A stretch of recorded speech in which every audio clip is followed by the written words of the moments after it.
You're listening to the Doc Lounge podcast. This is a place for candid conversations with healthcare industry's top physicians, executives, and thought leaders. This podcast is made possible by Pacific Companies, your trusted advisor in physician recruitment. I am your host, Summer Gilbert, and I am the Director of Marketing and Branding here at Pacific Companies. So today on the podcast, we're doing an Ask the Expert series, and our special guest is Dr. Errin Weisman.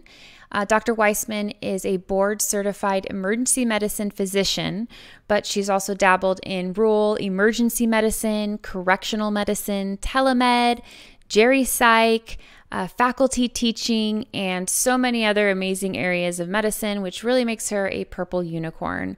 Aside from all her work in medicine, Dr. Weisman is also an entrepreneur and has a successful podcast herself.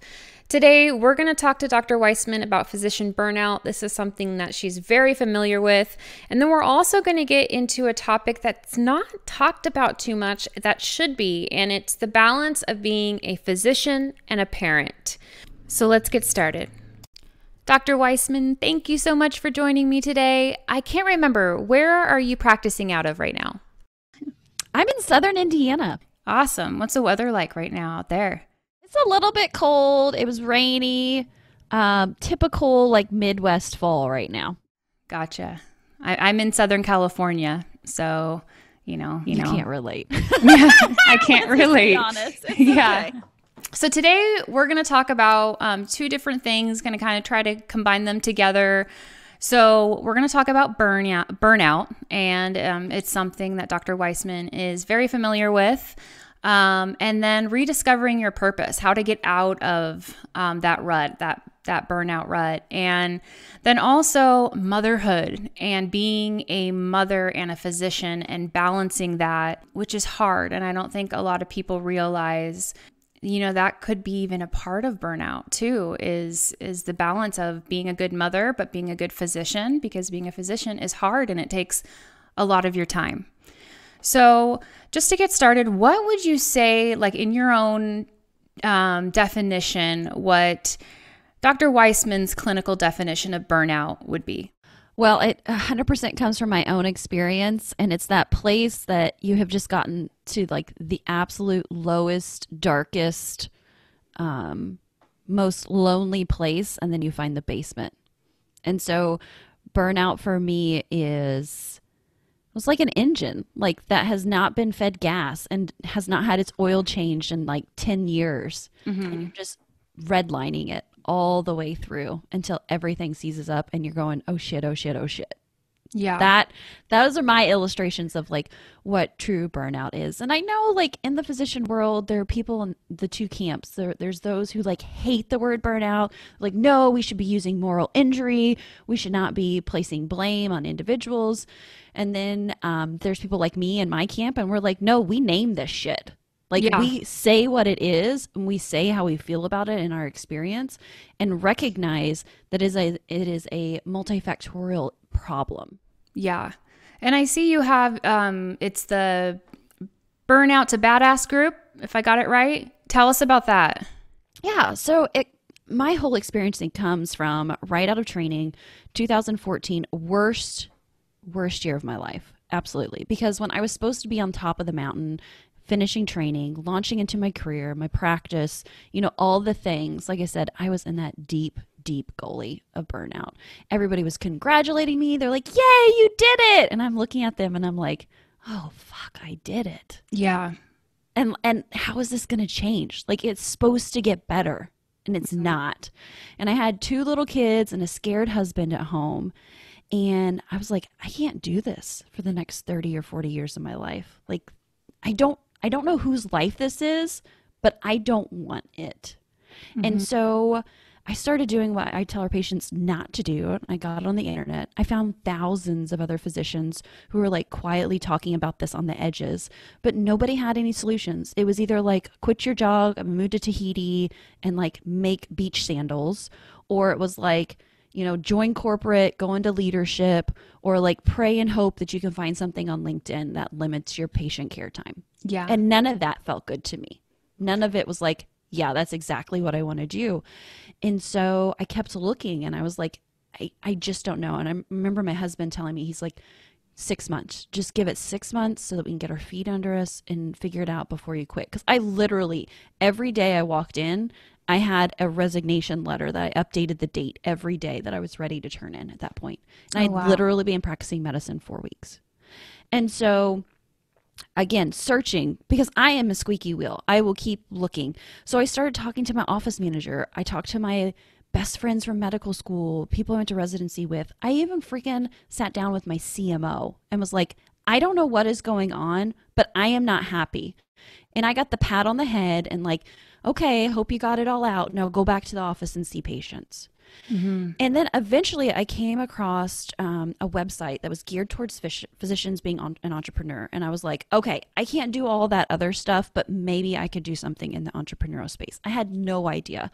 But coming from a family that no one else was doctors, they're all blue collar workers here in Indiana, I was like, I can figure this out.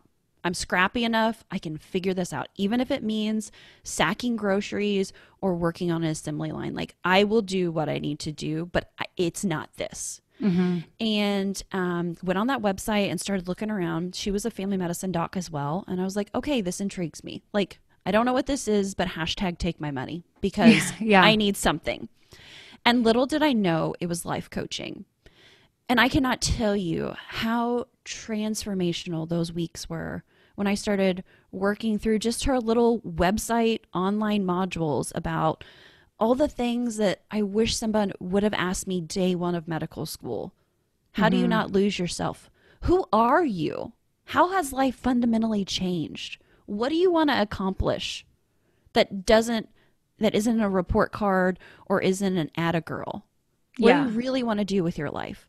And because it was so transformational, that coach at the time, she was in career, older kids, like done. I looked around and I was like, where the hell are all the like young physician mom coaches? Because we need this. Mm-hmm. We needed this years ago. And so it was in 2015 when I went and got coaches training and I opened up coaching to women specifically like me because one, I wanted no other female physician to ever experience burnout alone like I did.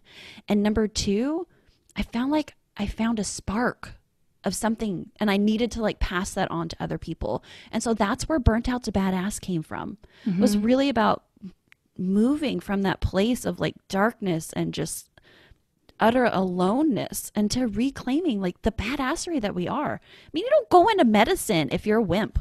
Let's be perfectly honest. Oh, yeah. We are resilient as hell. Yeah. But through the culture, through the training, it just gets beat out of us. And so I'm really empowered to show other physicians like, no. First of all, you don't need to be burned out to be a good doctor. And secondly, if you are burned out, you're not staying there. And we're going to make it so much better. And let me help you do it.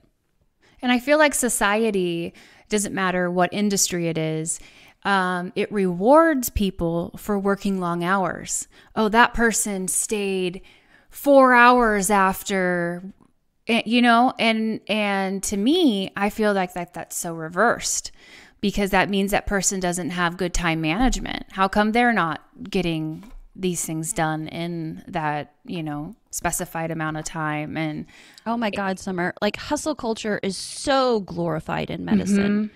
The patient always comes first. Don't worry about your bladder. Don't worry about the last time you took a drink of water. Don't worry about like what's happening at home. And if someone is taking care of your children well, like the patient comes first. Yeah. And then also too, like don't be the first one to leave because then that shows that you're lazy or it shows that you don't care enough. When in reality, like you said, it should be the absolute opposite. Like, how about we fill our own cups first and make sure that we're well and healthy? And then that can overflow to everyone that we talk to instead of the toxicity of, well, this is how I earned my stripes. So that's how you need to do it, kid. And I'm just over it. I'm absolutely over it. And that's the message that I hope to spread because it's not sustainable. We already know 50% of medical school classes are women. At 5 years out of training, residency, or fellowship, 40% have gone part-time or lost medicine. Oh, so wow. It's not oh, we have a huge problem. And I would venture to say it's because medicine is built for married men who their wives are stay-at-home moms. Yeah. And yeah, we've been welcomed to the table. Like, yeah, girl, you can be a doctor, go ahead. But where has there been any equity built into the medical system? Mm-hmm. So I am very loud. I am very sassy about this. And again, burnout is not a you are broken problem. It's a system that is broken problem. And we have to happen to be the people who are taking the hits from it. Yeah. And there's so many women out there who, like you said, I mean, we have been sold a bill of good that hustle culture is how you get ahead. It's how you prove yourself. It's how your worth is determined by the almighty RVU. Mm-hmm. But at the end of the day, are you happy with that? Like, is your office manager going to be at your funeral when you die at 51 from a heart attack because you didn't take care of yourself and your stress levels are through the roof? Yeah, they may be. But you know who I want there is the people I love and who I go to bed with every single night. Yeah. And when we build our lives around productivity and efficiency and external validation, it's a really crumbly foundation. Yeah, and I feel like the scheduling for physicians is so crazy. I mean, minimum 12-hour schedules. So you're fatigued, you barely have time to eat. How are you a good doctor under those circumstances? How are you performing at your best? And I feel like these long schedules have happened for since the start of medicine, and nothing's been changed. Why do you think that is? Well, I think it's two-parted, and we have the research to back up that a 12-hour shift is horrible for people. I mean, we know that you are not in your best efficiency and flow. There's a lot of research that's been done in the nursing world, and why we're not adopting it in the physician world, I don't know. But I think it's two-parted. One, it's hard to change. This is how we've always done it. Mm-hmm. So this is how we're going to continue it. This is what makes it quote unquote easier. Have two doctors who work a 24-hour and they split a 12-hour, day. Mm-hmm. Versus being like, maybe we should do an 8-hour shift, or maybe we should have some overlap time instead of on and off. And I think the other part too is, as physicians, we have to advocate for ourselves. We have to stop putting up with the bullshit that is grinding us into the ground, that is burning us out, and we have to say no. And no is a complete sentence, and it's one of the hardest ones that you learn to say. Because it's slightly easier to go with the flow than against it. Yeah. But I know in my experience, like after I've been the first one to stand up and be like, are we really doing this because I'm voting no? After the initial looks and the little chitter-chatter of people talking, then they're like, oh, Weisman actually may have a point with this. Yeah. And we had someone on the podcast recently, Dr. Lynette Charity, and she's phenomenal. Retired anesthesiologist. And, she talks a lot about how medicine, there was less burnout years ago. And now there's more because physicians are losing autonomy. And there's EMR systems. There's so much more that takes them away from the patient interaction. Do you feel that that's a big part of it? I think it's expectations. There's additional expectations. I know Dr. Charity really well, and she's talked about with me when she began her career decades ago. The patient expectation was different. The hospital expectation on physicians was different. Now, I came into the scene in the 2000s when patients could immediately get a hold of you through the portals. Nurses could immediately get a hold of you. Essentially you didn't have a life of your own because you're always being pulled in so many different directions and taking care of everything else. Like, I was never learned, what's white space? And are you kidding me? Would I ever turn my phone off? Absolutely not. Yeah. And so I think it's 100% loss of autonomy. When we've become cogs in the wheel rather than being the natural born leaders that we are and dictate the course and be able to control our schedule. Because here's the thing, a majority of physicians are not lazy. If you give them control of their schedule and say, hey, you put the constraints on it that you want, You decide when you want to take lunch. You decide when you get done in the end of the day or when you start in the morning. I'm going to venture to say 99% of them are going to do a very good job. Now, there's the occasional outliers who want to work like 90 minutes a day. I get that. But I think that it's gone from overregulation to like strangulation. Like that we're little kids and that we have to be mandated over. And it's like, no, a happy physician is a productive physician, not someone who you're standing behind beating with the whip. So I think autonomy is huge. And I think that's why we're seeing such a surge in direct patient care, DPC movement, where doctors are saying no more. I don't want anything else to get between me and my patient. So I'm going to remove those factors. I'm not taking insurance. I'm doing a cash-based membership type of practice. Yeah, you need your labs. I'll draw them for you. And really getting out all of those factors that come between us and the patient, because that's why we went into this, was to help other people. And there's so much paperwork. There's so much click. I mean, I've got carpal tunnel, and I should not have carpal tunnel at my age because of everything that we've been doing that's secretarial type work, but that's been dumped on physicians. And so again, I think it comes back to the advocating. And I think it's just so important as doctors, we have to start asking ourselves the question, like, is this really what's right for me? Not what's right for like the global society, like what's the, how we take care of. And also remember, there's only a finite number of people that you can actually care for. They forgot to tell me that in medical school. I thought I was going to take care of the whole entire world. Yeah. And in reality, that's impossible. And so schedules that are driven by mass, where you churn and burn to make your money, I think is totally inappropriate. Yeah. Because again, studies show female physicians on average take 2 minutes longer with each patient. If you add that up over in a day, that's 40 minutes if you have 20 patients in a day. You add that up over a week, over a year, and you can see where female physicians get penalized for being better communicators and sitting with their patients longer in a system that's based on productivity. Yeah, which is so wrong. It's so wrong to get penalized for that.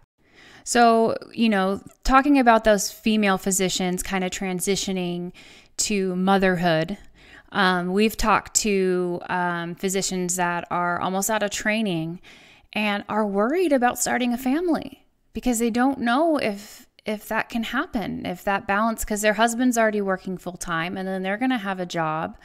So what advice would you give women, that are, young, coming out of school and want to start a family, but they're afraid because they also want to go for their goals and be a physician? Yeah. And I think maybe I'll speak to the advice that I wish I had gotten as a medical student. Let's go from there.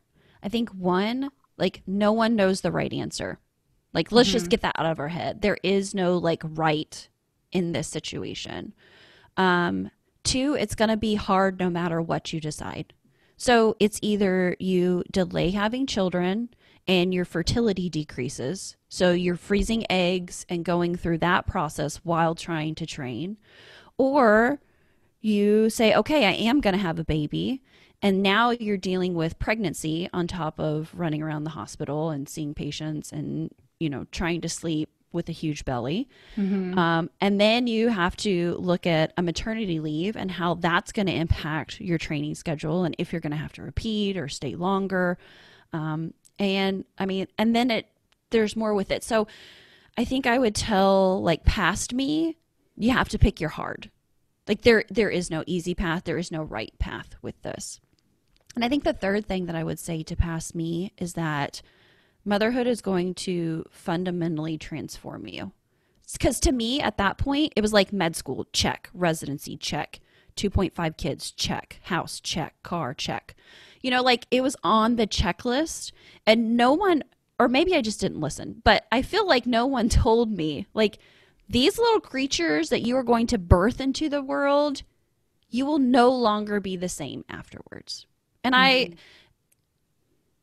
don't think I fully embraced my motherhood till I was healing from my burnout to realize, holy shit, like, I'm different and my priorities are different. And like the things that I thought were so important before, they just aren't now.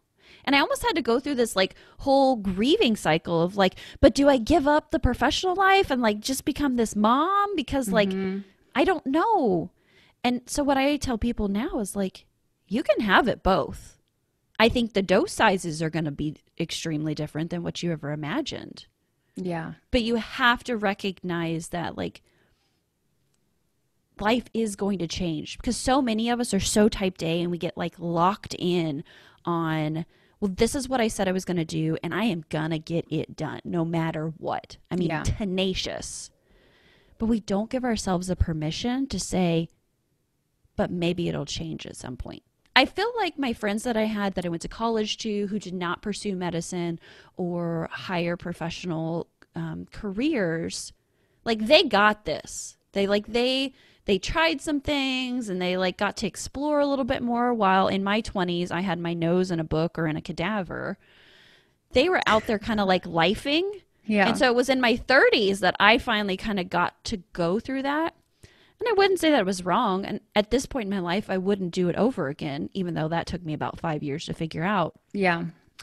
But that you get to change and life gets to change. And the person you were at 18 when you decided to go into pre-med and become a doctor, hey, guess what? Like she grew up and she's in her 40s now and life is different. Yeah. And for married physicians, the spouse has a huge impact on their happiness and balance. If I hadn't found the man that I'm with, there's no way. There's no way I could be. And so I think that's another thing too.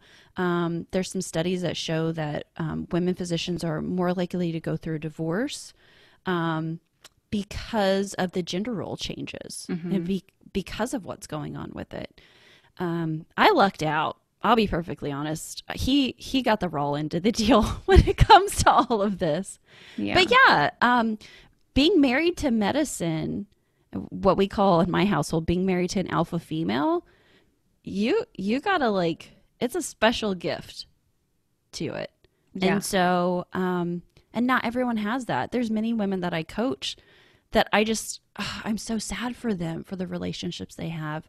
But what I encourage all of them to do, you can't change other people. You work on you. You work on yourself. And either they will level up and come with you or you will move on. And I think that's important. Too many times we want to fix other people because that's what we are. We're fixers as doctors. Yeah. And what we have to remember is it first must start with ourselves. So I have an interesting question for those women that are starting their career and want to have that balance. Do you think it's important to maybe start part-time work rather than full-time until the kids get a little older? I think that it really is up to what that woman wants. If she wants full-time, hell yes. Let's support her and do that. If she wants part-time, hell yes. If she wants some kind of hybrid schedule, let's do that.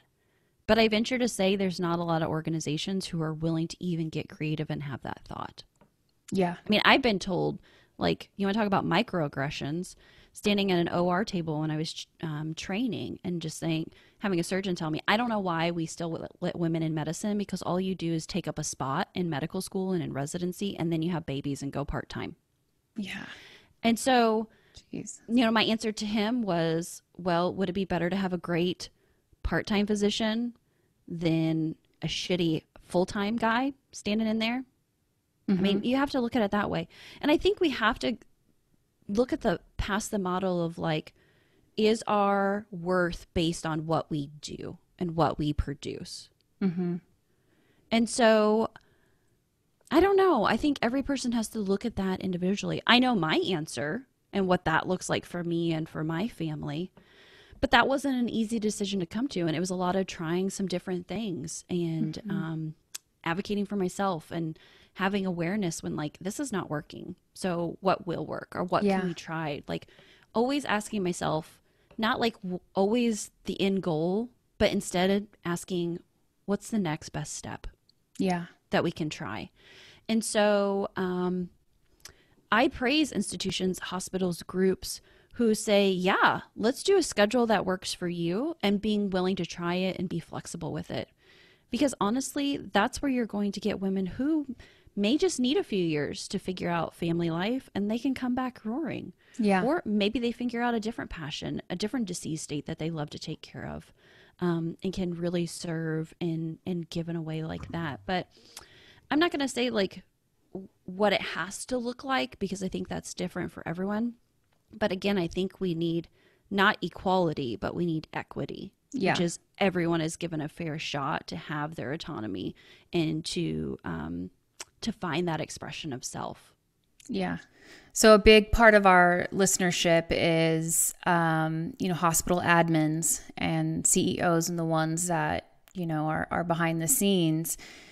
What would you say to them to help them understand what these physicians need? Because I know culture is huge. It's something that our CEO in our business is a big advocate in, is just making sure that we have a strong culture, number one.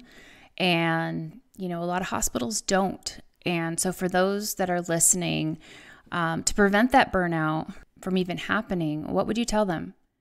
Two things. First one is administrators and doctors are like divorced couples. They're only getting along for the kids. They're only getting along for the patients. And so how do you learn to start co-parenting well together? And I think that's trust. I think trust has to be built back in to the equation. And that looks different for different organizations. But the biggest thing is, and you can sense it, you can feel it when you walk into a room. When the C-suite walks into the doctor's lounge, what happens? Does everybody like hush down and mum's the word? Or is there an interaction? Is there talking? Do people trust? I think that is the largest tell on how the culture is permeating through the organization. It's not just the words that hang on the hallway, but it's the feet that walk through there. And so I would encourage all administrators to really look at that factor.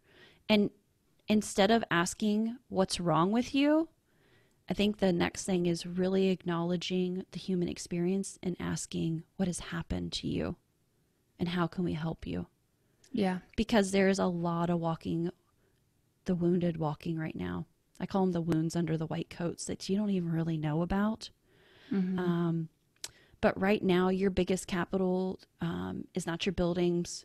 It's not your MRI machine. It's not your Da Vinci in the OR. It's your human capital. And how well are you taking care of them? And so trust, and like I said, really, really digging into those people. Because right now, statistically, among female physicians in my age demographic, somewhere between 20 and 40% of us are having suicidal ideation. Not that we have a plan, but that we've thought that it would be better if we were dead. And so with those numbers, that's 2 or 4 out of 10 women sitting in a meeting who are female physicians who are having that. And so I think she shows up to work and she gets her notes done. It's not a good indicator. Mm-mm. And so I think we have to go back to those core things that make us human: belonging, community, being rooted in our purpose. And I think if organizations can really focus on that, and it's hard work. It's a lot easy to have people fill out Press Ganey scores and show up to meetings than to do this type of work. Yeah. Yeah, definitely. Well, we're almost out of time. Tell us where everyone can find you. I know you have your podcasts. Tell us about your podcast first. Let's talk about that. I was going to say, since you guys are podcast listeners, hop on over to Dr. Me First. It's a podcast I started several years ago. It's all about authentic conversations. And so you can hear a little bit of everything there. Plus, at the end, you always get an Errin Weisman kick of encouragement to get you through the day. So I pop those out every Monday to encourage you while you're driving or running or trying not to kill your kids while you're throwing Pop-Tarts at them in the back of the van. Yeah. They are sassy, and I occasionally do drop some colorful language, but hey, that's me and it's my podcast, so I get to do what I do there. So yeah, check out Dr. Me First. I've had amazing guests on there. I'll do solo casts a couple times a month, and then I do bring on Mr. Dr. Weisman for our Married to an Alpha Female series that we do. So if you want to see like the dynamics of my house, and I'll be perfectly honest, it's not perfect. Yeah. We're making it along just like everybody else is. But that's a really cool project we're doing right now together. And from Dr. Me First, it was kind of a podcast, book launch, all of that several years ago. You can find my workbook on Amazon, same title, Dr. Me First. And it's the workbook that I wish I had had when I was doing that searching back in 2014. And so it's a really easy, fun way to start for anybody who is like, I don't know, maybe I need to get my colored pens out and try this a little bit. Other places you can hang out with me. I love LinkedIn. Please come find me on LinkedIn. It's a really cool space talking about culture, talking about organizational change. It's a great place to be in. So hang with me on LinkedIn. And then, yeah, if you're interested in joining my community, it's called Burnt Out to Badass. And it is, we come together weekly and have conversations about how to move from a place of just surviving to a place where you're actually thriving and in the middle of your badass self. So you can find that at Burnt Out to Badass. Is it primary female, or are there men on that as well? I tell anyone who resonates with my message that you are welcome. Okay. So it's a totally inclusive place. Yeah. Well, I cannot thank you enough for joining, and and I think for our physician listeners and our hospital admins listening can really take a lot out of this. And I mean, even during COVID right now, I mean, I think there's got to be a lot more of this burnout and worry, and we're going through a hard time. And so episodes like this need to be heard. Yeah. And I just want to remind everybody out there, you are not alone. Change is possible. Nothing has gone wrong here. And now that you're to a point of awareness, you can make those changes. Yeah, absolutely. And for all you listeners, I'll put all the links to how to get a hold of Dr. Weisman below this episode. So have a great day, and I appreciate your time. All right. See ya. Bye.